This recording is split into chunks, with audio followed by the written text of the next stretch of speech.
Tucson, Arizona, but grew up in North Alabama. He is a graduate of Auburn University. Mike works for a multinational company providing tax leverage financing for Fortune 500 companies. He and his wife, Elise, are the parents of 3 adult children and a new granddaughter. Mike has a lifelong passion for history and has been an active independent researcher for most of his adult life.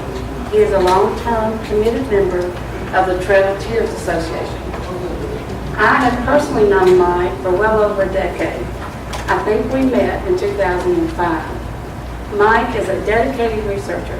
We have trips through woods, rode the roads, and visited sites together with Gail and Marty King and many others, Larry Smith, and a lot of other people. I think we visited a ferry site, the last place that I remember trekking through the woods.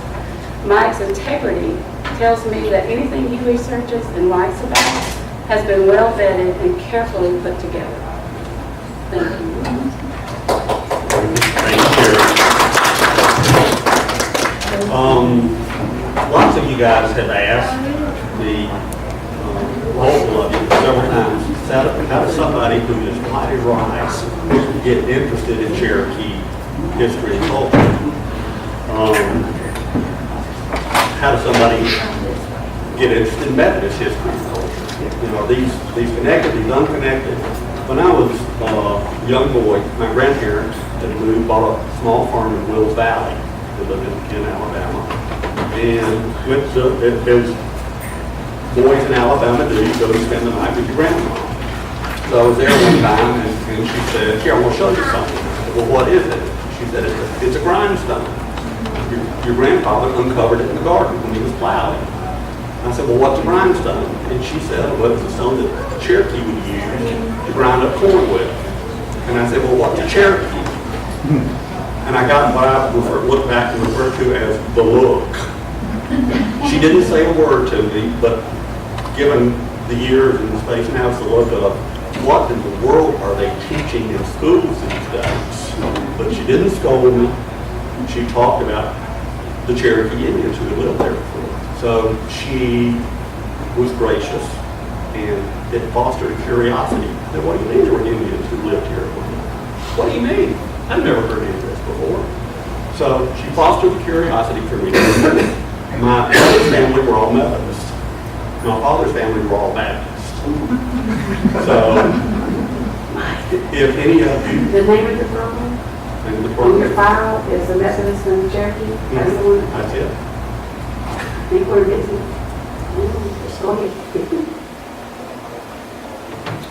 So I got interested in genealogy. So I tried to find records on Methodists. And people would tell you, people who were researchers would go, "Well, Catholics have great records." Or as you will learn here today, Moravians have great records. Or American Board have great records. Methodists don't have great records. Methodists have some of the worst records you can ever find, if you can ever find them. So you kind of have to deal with what you've got. And you have to look for everything that you can look for within what you got. Within Methodist, there's kind of 3 general categories of what you can find. One are conference records, which were official publications. There are also, Methodists were one of the most proficient newspaper publishing denominations I have ever seen. And I don't mean 5 or 10, I'm talking hundreds and hundreds of newspapers. Methodists invented Sunday school. They were huge publishers, they were huge educators.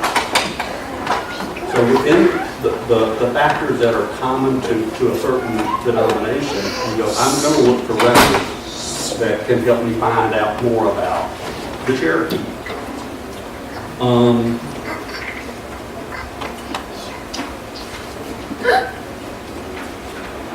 This is the stereotypical image of a Christian missionary, Native Americans. Conversion at the risk of death. A gun pointed to your head. There were, without any debate, horrible things done in the Americas. But there's no evidence that in the Southeast, anything like that happened. There was nobody converted at the business end of a bayonet. The missionaries were not silver-tongued mercenaries attempting to steal or suppress anyone's beliefs. They may have had pretty limited understanding, but they were not evil men who were scheming to trick anyone. Unstated in some of the things that you hear said today, there's an implication that Cherokee or Creek or any other nation were stupid or gullible or naive. We're not going to today judge anybody. And I would encourage everybody, don't disrespect your ancestors, don't disrespect your elders. Whatever decision somebody made, whether you agree with it or disagree with it, do not dishonor them in their memory by thinking things about them that were true. People who converted freely of their own moral conscience. Methodism began as a religious movement in 1739 within the Anglican Church, Church of England. John Wesley, Charles Wesley, his brother was a hymn writer, and George Whitefield, who was an eloquent preacher and revivalist. They were the leaders of this movement. Methodism has an episcopal form of government. I mean, it's governed by bishops, as opposed to congregational Presbyterian form of government. They have conferences, organized into districts under that, and different churches, societies, stations, or circuits.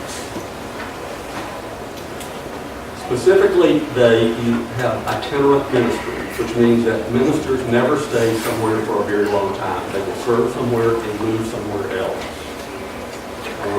They place a high emphasis on music as a part of worship, a strong emphasis on religious education. They invented Sunday school. They have Methodist publishing houses all across the country. They established lots of schools and universities in the U.S. Some of the most well-known: Auburn University, legal, Vanderbilt, Emory, Livingston, West Alabama was a Methodist school.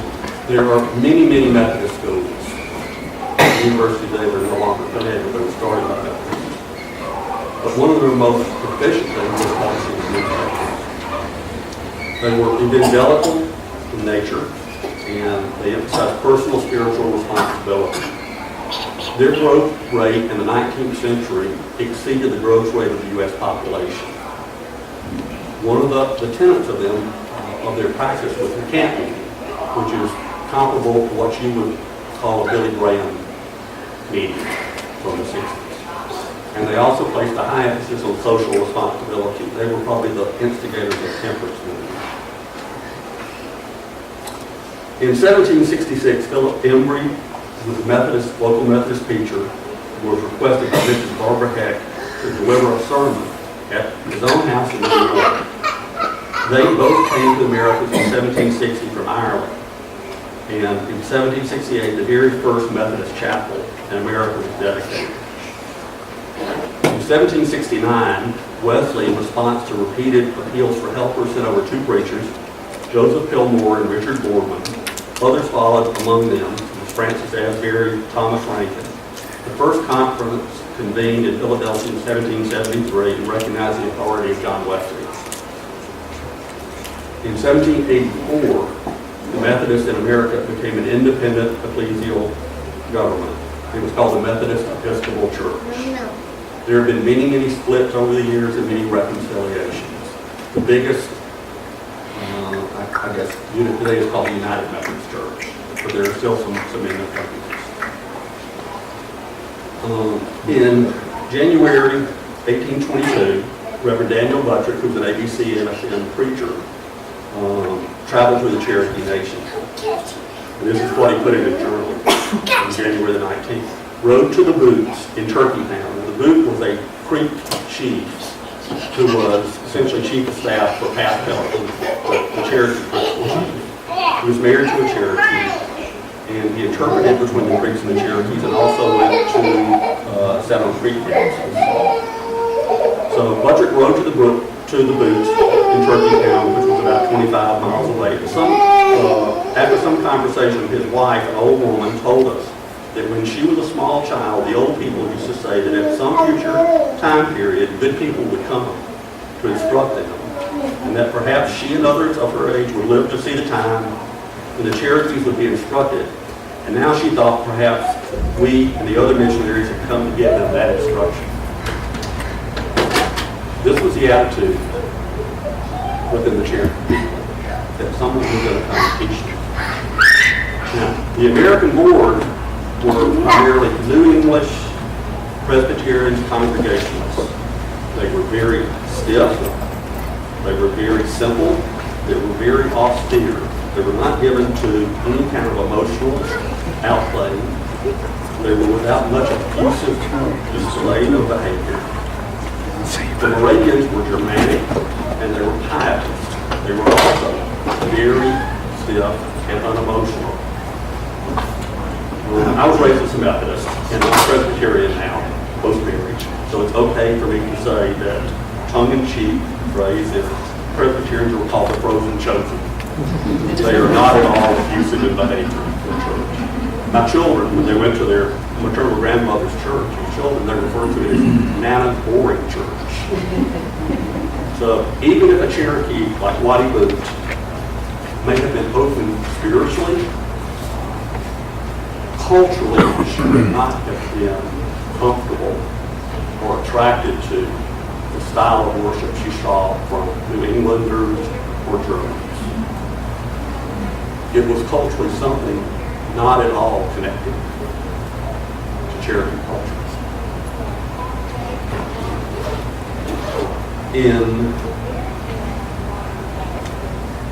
a mixed blood Cherokee named Richard Riley, he was son of the Cherokee interpreter Samuel Riley. He lived on the north side of the Tennessee River, and he took a reservation under the treaty of 1817, 1819, which dated was at the mouth of Salt Creek, in the Tennessee River. He sold his reserve to a white man named Daniel Larkin, and the location became known as Larkin's Landing.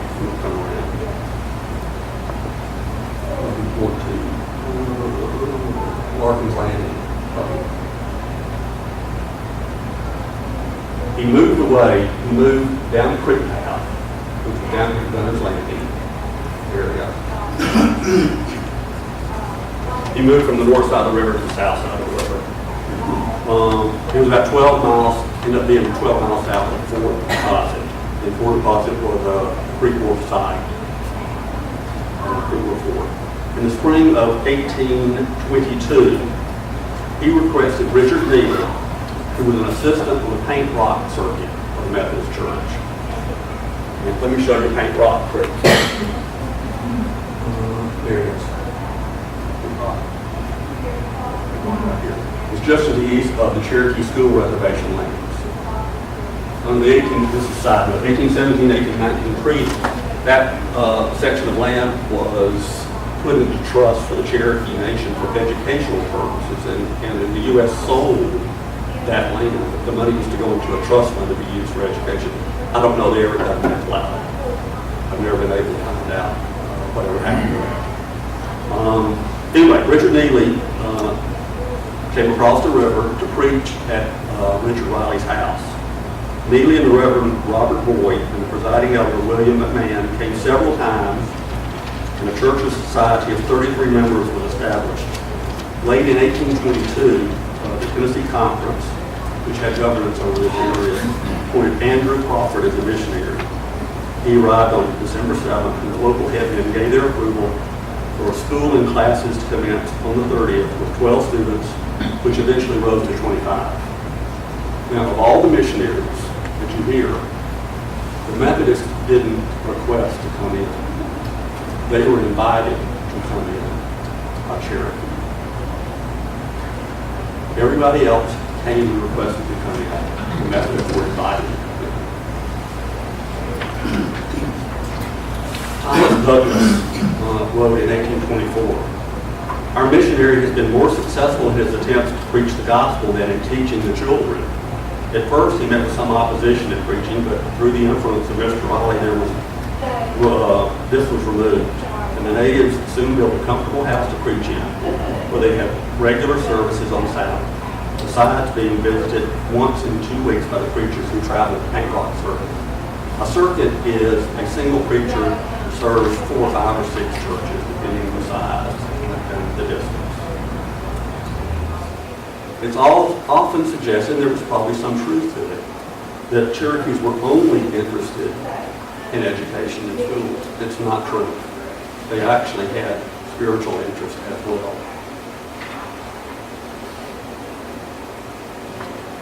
Circuits, which were groups of churches. In 1822, the Riley or Creek Path Circuit, or Gunner Circuit, was established. 1824, Cootie Circuit, which was near Ross's post office. 1825, the Wills Valley Circuit. 1826, the New Echota Circuit. 1827, the Coosawattee Circuit. 1828, the Usanawa, Salacoa, Chattooga, and Ukaluga Circuits. 1829, the Consaga, Neely's Grove, and Mount Wesley Asbury Circuit. 1830, the Valley Town Circuit. 1831, the Agency and Lookout. And 1832, Nantahala and Tuskegee Circuits. An ordained minister would only show up once a month or every 6 weeks. The rest of the time, it was lay leaders, it was specific Cherokee who led the groups.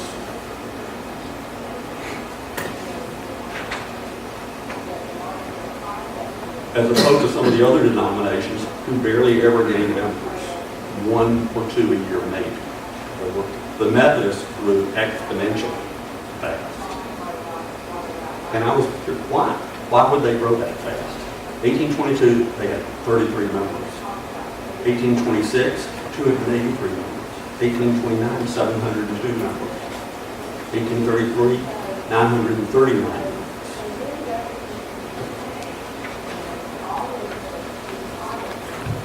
Daniel Buttrick wrote to Jeremiah Evarts in Boston in 1824. The Methodists hear of their distress and fly with comfort on their wings and still the hearts of almost all around us.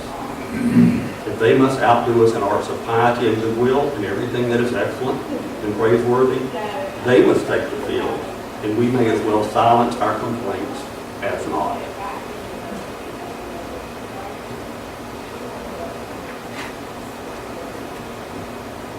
As I said, one of the hallmarks of Methodism is itinerant ministers.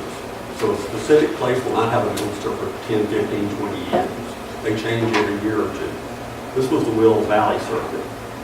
Richard Dean was there for a couple of years, then James Trott, then Greenberry Garrett, then John McFerrin. 1830, Dixon McLeod, Spear, John F. Booth, who was Cherokee, Alan Scruggs taught the school. 1831, Nicholas Gales, Turtle Fields, who was a Cherokee, Edward Grace, who was a Cherokee, Joseph Miller taught the school. The next year, Ron Moore. The next year, Ron Moore. The next year, Moore.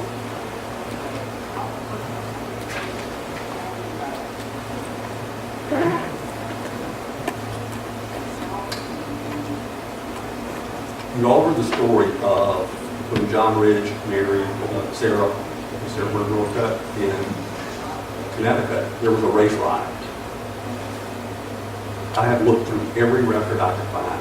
There is not one mention at all of any protest of the Methodist, white Methodist minister taking a Cherokee wife. Not one. Not even a casual mention of it. It was a non-event. Here are 3 different Cherokee ministers, white ministers, who took Cherokee wives. Richard Dean married Mary Van McNair. James Trott had 2 different Cherokee wives at different points, Sally Adair and Rachel Adair. Nicholas Dale married Mary Cootie, who was John Ross's niece. And there's a letter, which I should have copied in the American Board record, where their preachers, their ministers, complain. If Methodists get to take a Cherokee wife, why can't we?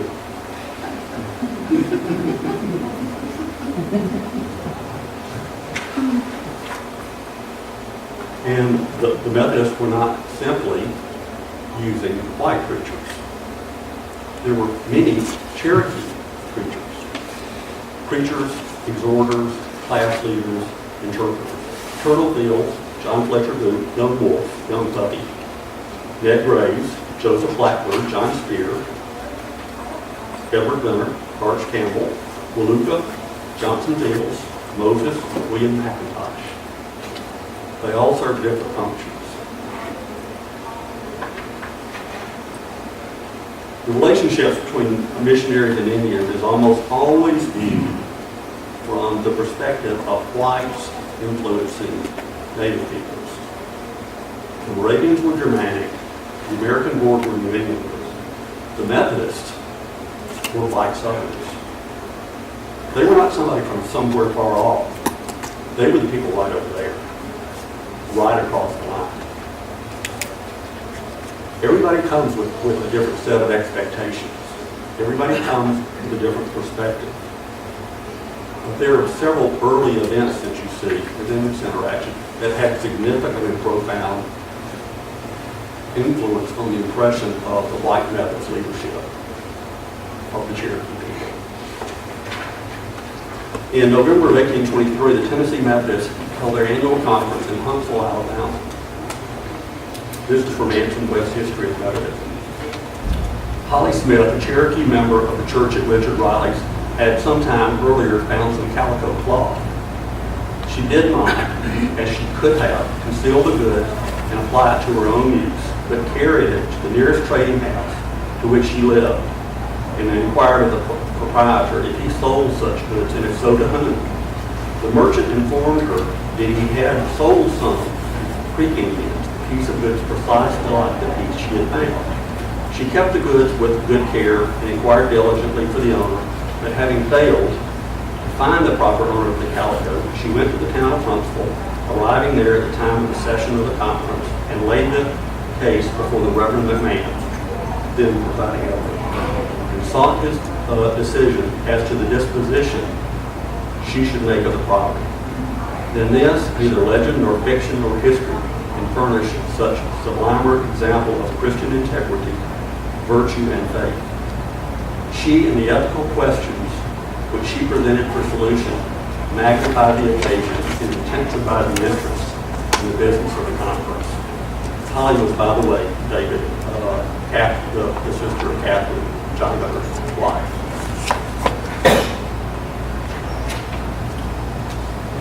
In 1828, the Missionary Society of the Tennessee Conference met in Murfreesboro, Tennessee. After some well-timed remarks by Reverend J.B. McFerrin, the meeting was addressed by a native, full-blooded Cherokee, the English name of whom is Boot. Edward Gunner interpreted his speech. He spoke nearly 30 minutes in a manner at once simple and effective. The meeting was then addressed by Turtle Fields, a native Cherokee, his speech being interpreted by Edward Gunner. Turtle Fields, it will be remembered, was appointed 2 years ago to labor among his native countrymen as a traveling missionary. He is a man of considerable, we might say, of peculiar talents, and from every appearance of solid piety. He commenced his address by requesting the congregation to give him their serious attention. This was rooted proper by the fact that not a few persons in the great anxiety to see and hear the Cherokee preacher indulged themselves before he commenced speaking, in whispering and bustle. As soon as the congregation was composed, he proceeded in a very interesting manner to give a general outline of the Christian religion. He can read the New Testament as translated into the Cherokee language, though he can neither read nor speak the English. After this, Edward Gunner, the interpreter and exhorter, addressed the meeting for a short time, corroborating what he said concerning the missionary openness by his brethren. And so the faith of the white man and the faith of the Cherokee are united together in the same Savior, and they shall both have one and the same momentality. You see lots of records, and have heard of the Moravians building physical facilities, the American Board building physical facilities. They all claimed these things later, post removal. There is no record at all, or any evidence, that the Methodists built anything. All the physical infrastructure of the Methodist mission was built by Cherokee. The meeting houses, the campgrounds, schools were all Cherokee improvements. Here's a portion from a news article, 1826, Richard Deegan talks about the burning of the mission at Coons, which was Ross's landing. I have stated above that our meeting house at this mission was burned. The evening before our meeting began, of this I have said nothing, but I have this in my power to add, that on the next Thursday week, the brethren and neighbors joined and built a very good house, 20 by 26 feet. And let it be remarked, this house cost the Missionary Society nothing. Another article. Connected with this by permission, I will state that at one of my preaching places on the Consaga River, the neighbors joined and built a very decent, good, and comfortable meeting house. This is a portion of the 1837 valuation from Wills Valley. This is the valuation of a Cherokee named Young Puppy. It included valuation, one meeting house, flatboard roof, puncheon floor, 2 doors, 1 chimney, pulpit and benches. His mother-in-law, side note, was a former wife of George Guest.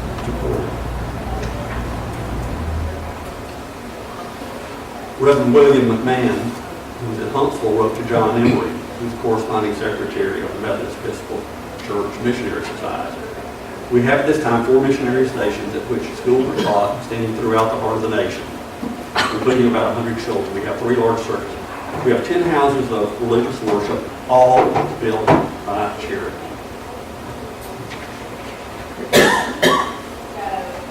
John Huss, he had a journal which was published in series in the Cherokee Phoenix. This he wrote, when I arrived at the place of meeting at Raccoon Town, they had just completed a Methodist meeting house. The house presented a very respectable appearance. We entered it, and a considerable number listened to my discourse. It's an excellent thing when the people are now doing in our country.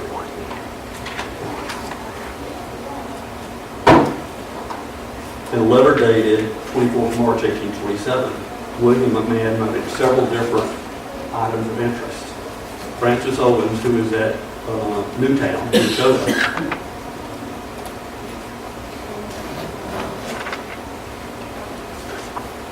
talking about the students over there. George Morris is going to Creek Path. He brought his wife and his children with him. The school started at Kusawati. The school was paid for and patronized by Judge Martin.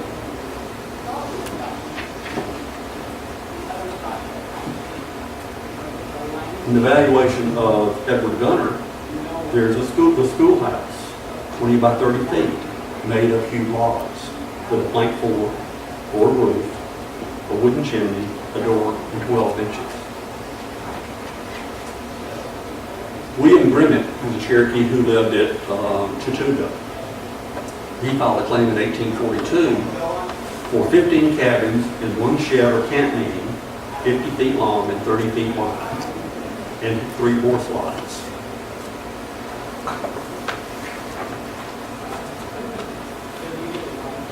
In 1829, William McMahon had an article published in a New York Methodist newspaper. He wrote from Huntsville, since I last wrote you, I have performed another tour of the Cherokee Nation and found our missions in that nation in peace and a good deal of prosperity. We had 2 camp meetings during my visit, one at Consaga, the other at Ukaluga, both of which were attended by large, well-behaved, and very serious congregations. He went on to say that the quarterly conference at Consaga licensed 2 Cherokee preachers. One was named Little Wolf. Reverend J.D. Anthony was a Methodist preacher. He was a young boy around the time of removal. He wrote an autobiography later in life. And he wrote some of his remembrances of the removal. When he talked about the Cherokee, he says, both sexes, without exception, had black eyes and very black hair. They were generally cheerful, their faces wearing a constant smile. They were not over-talkative. And when they addressed us, or talked about among themselves, we of course were totally ignorant of what they had said. I very soon learned, however, they had certain guttural sounds or grunts that clearly signified approval. They sang, they prayed, and they preached in their own tongue, holding that it was wrong to worship God in an unknown tongue. I attended 2 camp meetings where the Indians outnumbered the whites by almost 2 to 1. And I have made several references to camp meetings for campgrounds. And these were outdoor evangelistic experiences used by many denominations, but particularly by the Methodists. Daniel Buttrick in his journal talked about visiting Cherokee Town. He talked about the council house there. In 1822, he described the council house consists of 3 roofs supported by crotches, each roof perhaps 30 feet long, built in this order, with a fire in the middle of the yard and one immediately in front of each. This is not dissimilar in style to the council house at Tahlequah. And this is a painting by Dominic Stanley of the 1843 Pan-Indian Conference John Ross held. And you look at this picture and you see the same style of construction. So the camp meeting shed clearly resembled the Cherokee Council House. So culturally, it was a structure they would relate to of where a great talk would be given and decisions would be made.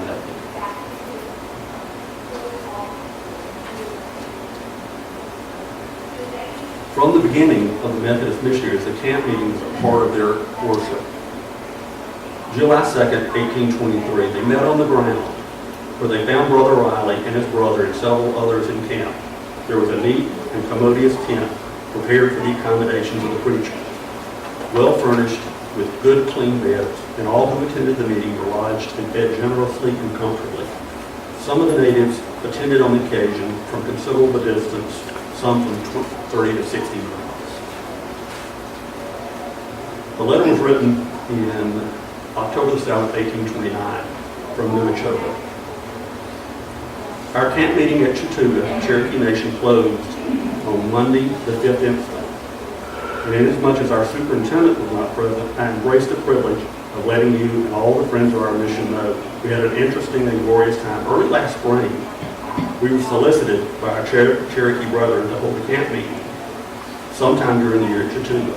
We consented and appointed the meeting to commence the first day of October.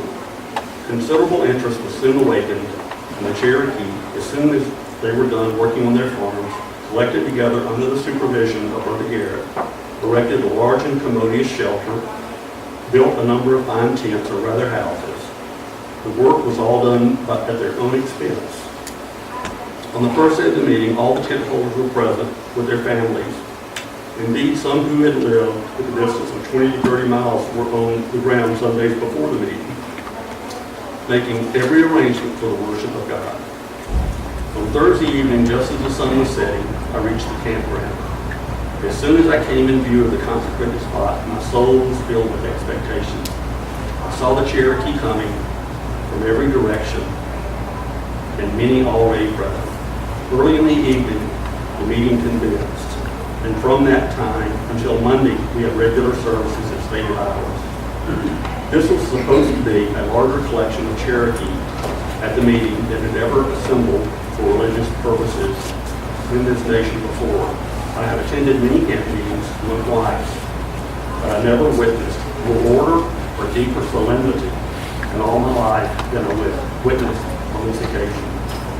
31 were baptized, including infants and adults. 29 joined our society. 125 communed at the Lord's table. On Monday morning, we opened the doors at this hour for the reception of members. Several of respectability came forward and gave us their names. Among them were Mr. John Ross, principal chief of the nation, and his brother, Mr. Andrew Ross, one of the supreme judges of the nation. Affectionately, John McPhair. And if any of you heard the speech earlier about the Chattooga, the ABC, this was the spot that later became a temporary capital for Cherokee. D.C. McLeod wrote in 1831, owing to the precarious nature of the circumstances in the part of the nation that lies within the limits of Georgia, we were compelled to omit holding our hitherto regular camp meetings at two of our most popular campgrounds. But what we lost in one place, we tried to make up in another. And Cherokee United established a new campground within the limits of Tennessee. I suspect this was Wren. At which place our meeting commenced on the 22nd of October. In the U.S. legal system, there's a built-in inherent tension between the separation of church and state and the fact that there are no second-class citizens. Everybody should be able to, people of faith and people of no faith are allowed to participate in the political system. So it creates an inherent tension. It exists to this day, but in 1830, the Methodist missionaries held a meeting inside the protest, and I'll read more about it. Resolved that the unanimous opinion of this board of missionaries that a removal of the Cherokee to the west of the Mississippi would in all probability be ruinous to the best interest of the nation.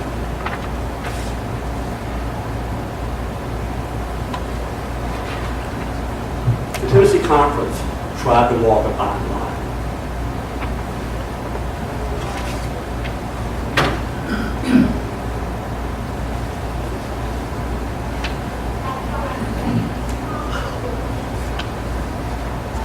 Point 3.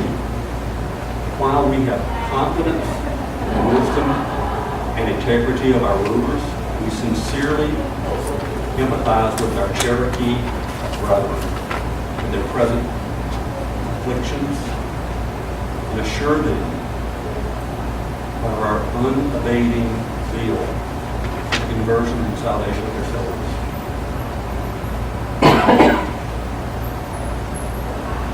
The Methodists tried to walk a fine line. It did not help the missionaries. The Georgia Guard, under the command of Colonel Nelson, are now here with 4 prisoners, one of whom was Reverend Trott.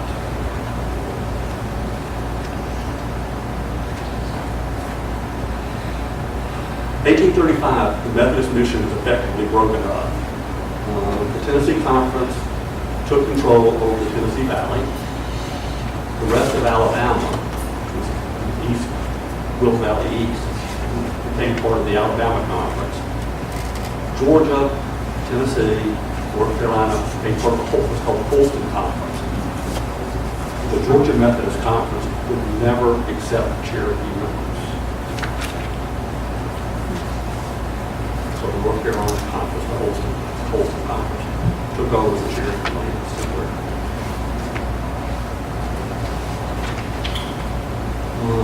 One of the hallmarks of 19th century Methodism was the commitment to education and publishing. They were probably the most prolific publishers of denominational newspapers, hundreds and hundreds of them. And many of the preachers would write autobiographies and publish journals at the end of the tenure. Here is Reverend J. Anthony again. I, with other boys, followed the departing and their escort to the ferry at which they crossed the Coosa River. The profanity of the general in command, General Nelson, and his heartless treatment of the Indians filled me with pity. He allowed the white men who were following the train to stand on the riverbank while the Indians were swimming across the river and their dogs swimming with them. Those unprincipled white men kept up a fusillade upon the swimming dogs. The Indians remonstrated, but the general uttered no word of reproof.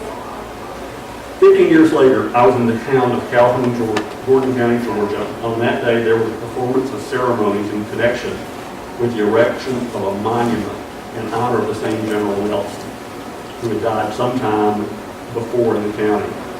Considerable interest was manifested in the exercises, and I was called upon as minister of the gospel to open the services with prayer and deliver an address eulogistic of the deceased officer. I refused to do either. And another minister officiated. He had not witnessed the scene at the ferry.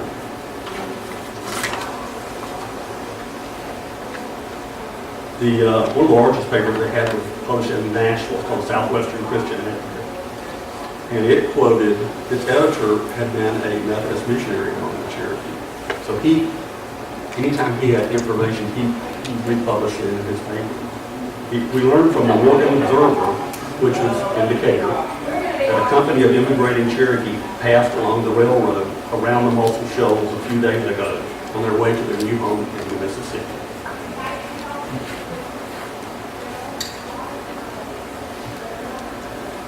in 1837. Reverend Ferguson, who was living at Cortland, Alabama, went through there yesterday on a bus, wrote to Reverend Stringfield. 500 or 600 of his people came down the railroad yesterday as immigrants to Arkansas. I was among them for a few minutes of your stay in this place and found some of my old acquaintances. Young puppy who was a useful class leader, I asked him if he were religious. He said no. Old Bob Griffin of Chattanooga was along, whose home used to be a missionary home for several years. He informed me frankly he had been drunk once, but his determination was to serve God all his days. Others informed me that this happened to the old man on the eve of getting a deed to his native land. Our co-worker, Turtle Fields, was with his family seeking the new land for their new home. And from them I learned that John and Flute was faithful, but Ned Graves had turned to drinking. This was a treaty party group. I don't know what I expected from a treaty party group, but I didn't expect depression and sadness. I expected something. So how deeply every part of the Cherokee people were affected by the movement, even people you wouldn't expect was negatively affected. David Cummings, who was the last superintendent of Cherokee missions in the East, wrote on April 28th, I learned from the immigrating agents that Turtle Fields conducted himself with Christian dignity and had a kind of patriarchal influence of attachment to which he belonged. Another article published in July 38 relays information about the train detachment. On Monday evening, a body of 1,070 Cherokees under the guidance of General Smith, principal agent, arrived at this place some hours after Captain Drain, U.S. Army, came in when the command was transferred to him. The Indians formed their camp with regularity, refreshed cheerfully, behaved with the utmost decorum. When they had finished supper, they made seats, and by the sound of the trumpet, summoned the people to prayer. They sang hymns in the Cherokee language to old familiar tunes. Exhortations were delivered by two preachers, Wolf and Lewis County. Never have we witnessed a religious congregation of any sect better conducted or more reverence to the sacred subject displayed. On the morning of Tuesday, they breakfasted in the same temple, struck their tents, and prepared for a march. An Indian courier arrived from the agency with a packet for Dr. Willoughby, medical agent, and stated to the Cherokees that the letter contained matter authorizing the detachment in the name of John Ross to return to their homes, there to remain until September. This caused much excitement and some confusion. The Indians rushed to the wagon, seized their baggage. It was forcibly recovered by the officers of the detachment. About 300 unreflecting Cherokee took this in dungeon and in small groups ran to the woods, thieving their property. The Bellefonte infantry, commanded by Captain McReynolds, and some wounded Cherokees pushed them and brought them back, with the exception of 14 or 15. The detachment is now camped at Roseberry Creek with the intention of Captain Drain to wait for a company forming at this place.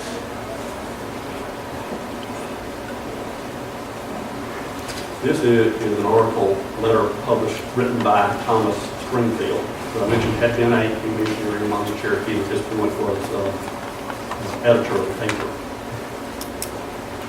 We had the pleasure of attending two interesting services among the Cherokee on last Sabbath. The former at the Baptist Church on Mill Creek, 4 miles south of this city, and the latter on their campground. The detachment is accompanied by Reverend Mr. Buttrick, a Presbyterian minister, who has nobly devoted the last 20 years among the Cherokees.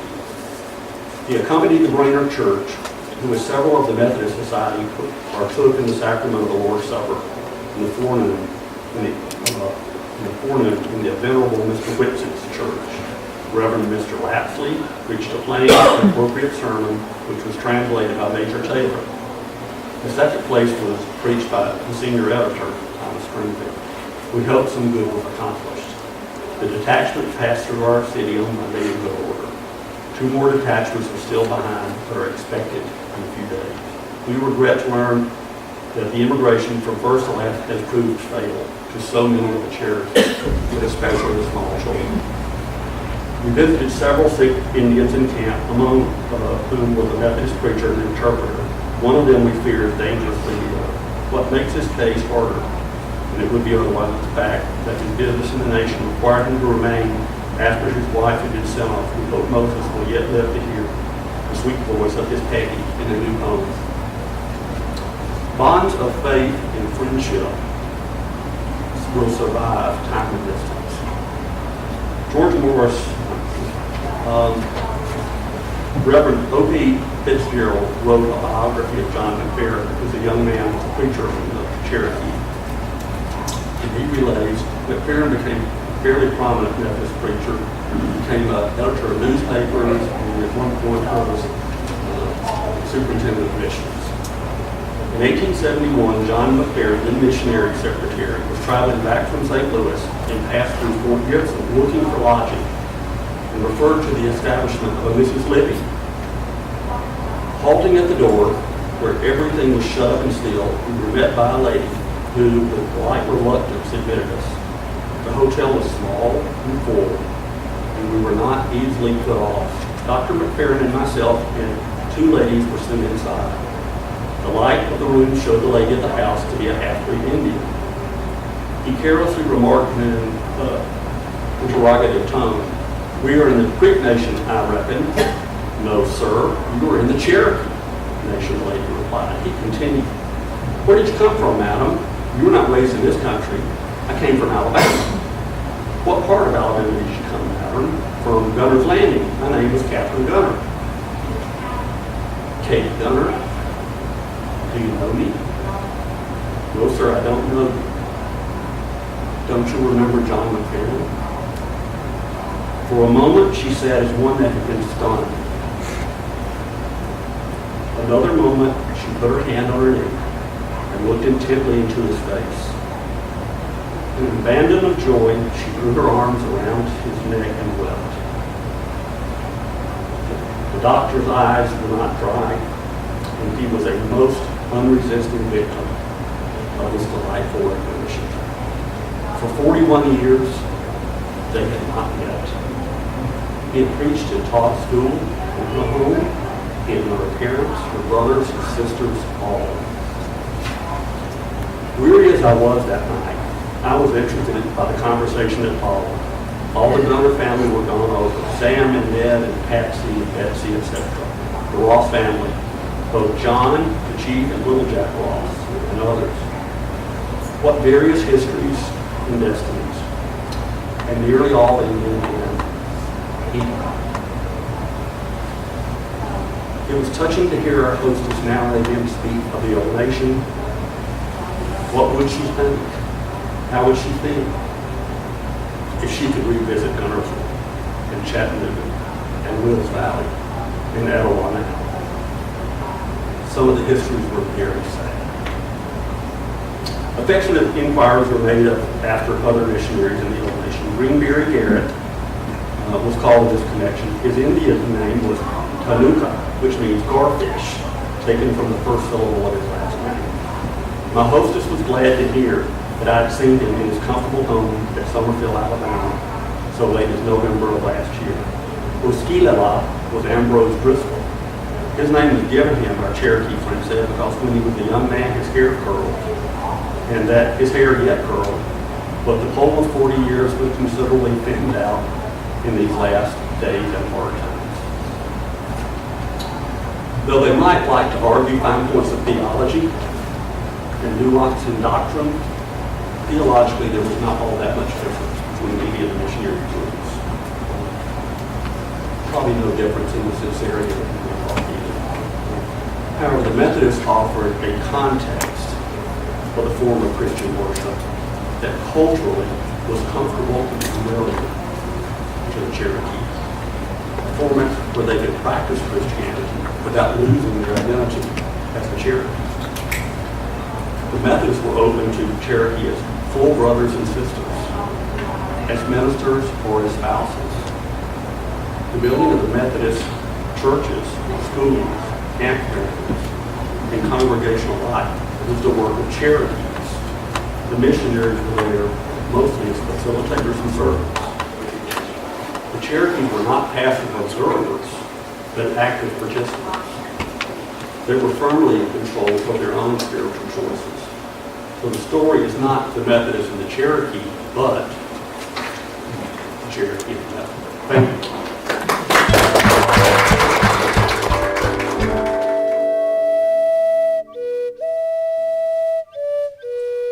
Video production made possible by the National Trail of Tears Association. The Trail of Tears Association is a non-profit, membership-based organization established in 1993 with the purpose of passing the history of this significant event in Native American history onto future generations. If you're interested in finding out more about the Trail of Tears Association or would like to become a member, please visit our website at www.nationaltoda.com. There, you can learn more about the National Association, the state chapters, as well as how to become a member. To connect with the association for upcoming events and to be notified when future videos are released, be sure to like the Trail of Tears Association Facebook page and subscribe to our National Trail of Tears Association YouTube channel. Thanks again for watching this video and for your support.